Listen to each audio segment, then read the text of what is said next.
Baik sahabat, banyak sudah kita membahas negara-negara di dunia, baik dari segi ekonomi dan geopolitik negara-negara tersebut.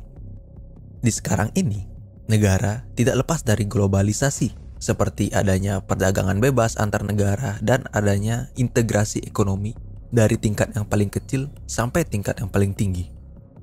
Saat ini, kita sudah bergantung oleh negara lain, seperti adanya ekspor-impor.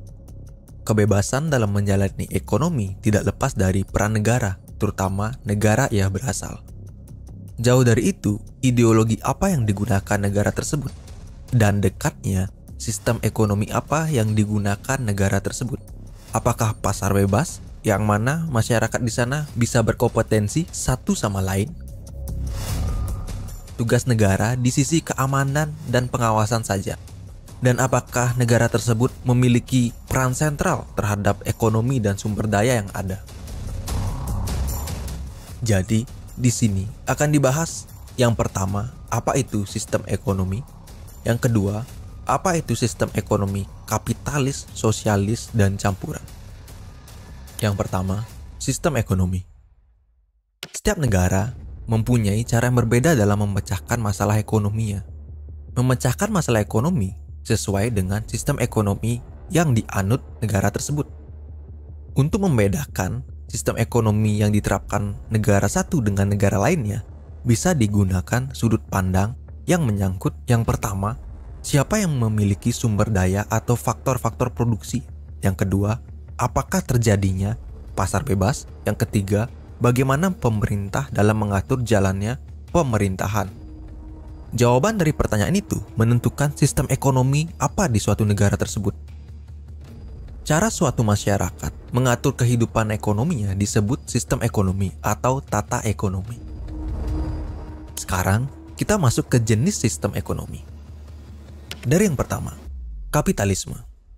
Sahabat, kita balik sedikit bahwa sistem ekonomi kapitalis berkembang pada abad 17. Ketika itu, gereja dengan doktrin-doktrinnya menghalang-halangi umat untuk mengumpulkan kekayaan karena kekayaan seluruhnya milik gereja. Lambat laun muncul pemahaman yang menekankan pada materialisme, liberalisme, individualisme, dan intelektualisme. Jika dikerucutkan, bisa disebutkan namanya itu adalah self-interest. Pemikiran-pemikiran tersebut menjadi dasar sistem ekonomi kapitalis. Kapitalis bertumpu pada sekularisme. Sekularisme kala itu terjadi karena adanya kerjasama antar gereja, kaisar, dan bangsawan. Seharusnya kerjasama tersebut melahirkan kesejahteraan ekonomi dan kehidupan. Tapi malah sebaliknya, melahirkan ketimpangan yang menjadikan manusia hanya sebagai budak dari kaum penguasa yang membuat masyarakat tunduk pada gereja kala itu. Dan tidak ada kebebasan individu. Dengan itu juga terjadilah konflik seperti Revolusi Prancis dan terjadi reformasi di berbagai negara. Oke, karena tadi sudah membahas sejarahnya, sekarang kita masuk kapitalisme itu apa? Kapitalisme adalah sistem ekonomi yang membiarkan individu melakukan usaha dan membiarkan individu memiliki modal baik lahan atau tanah sampai mesin. Di sistem ekonomi kapitalis ini, negara tidak mengintervensi banyak. Jadi, negara sebagai keamanan saja.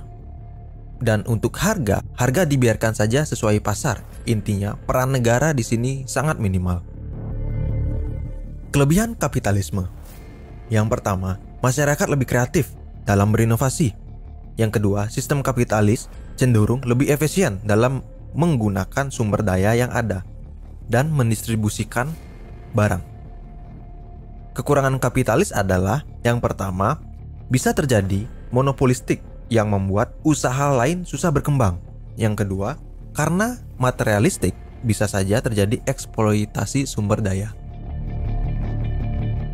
Yang berikutnya, sistem ekonomi sosialis. Kelemahan-kelemahan yang terdapat pada sistem ekonomi kapitalis telah menyebabkan munculnya atau menggeloranya paham sosialisme. Sistem ekonomi sosialisme dilandasi oleh falsafah kolektivisme dan organisme. Kolektivisme adalah ajaran yang menyatakan bahwa setiap orang adalah warga masyarakat. Maka kepentingan masyarakat lebih dipentingkan daripada kepentingan individu atau pribadi. Falsafah organisme adalah pandangan bahwa selain kepentingan dan kebutuhan masyarakat, negara juga memiliki kepentingan dan kebutuhan. Oleh karena itu, negara berperan besar dalam sistem ekonomi untuk menjamin pemenuhan kepentingan dan kebutuhan setiap warganya.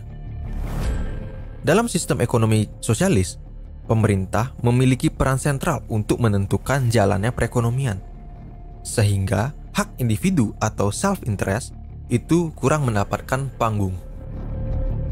Sistem ekonomi sosialis merupakan sistem di mana sebagian besar barang-barang modal atau faktor-faktor produksi dikuasai oleh negara.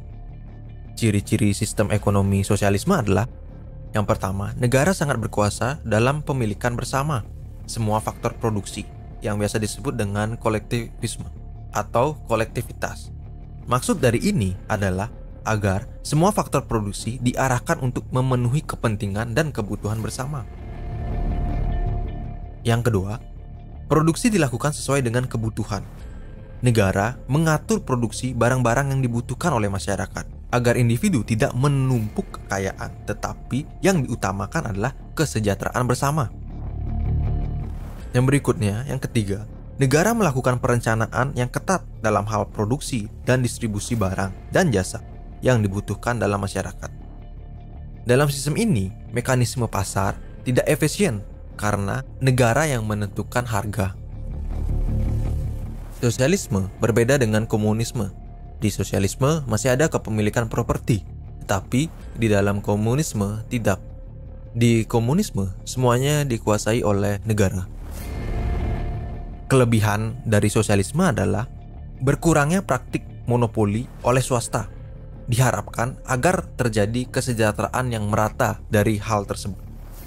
Kekurangan sosialisme adalah berkurangnya kebebasan individu untuk memiliki dan mengelola sumber daya yang ada.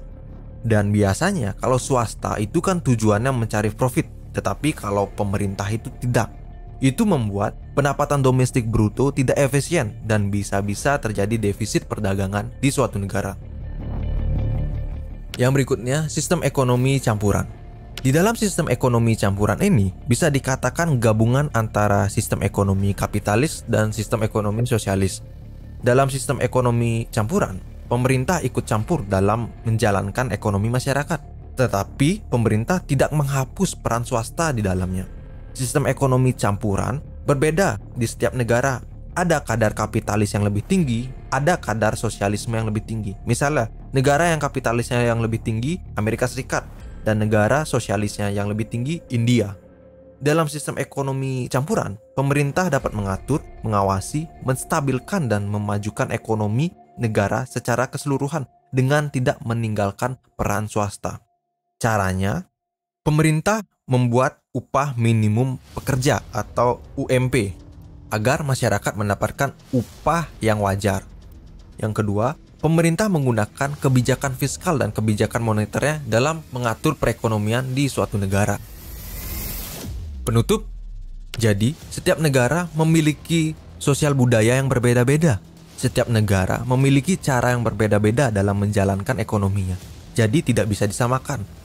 Gunakanlah sistem ekonomi yang tepat sesuai dengan keberagaman wilayah masing-masing agar lebih efisien. Sekian dari kami, semoga bisa bermanfaat informasi ini. Jika ada salah dan ingin menambahkan, silakan tulis di kolom komentar. Menurut sahabat, bagaimana?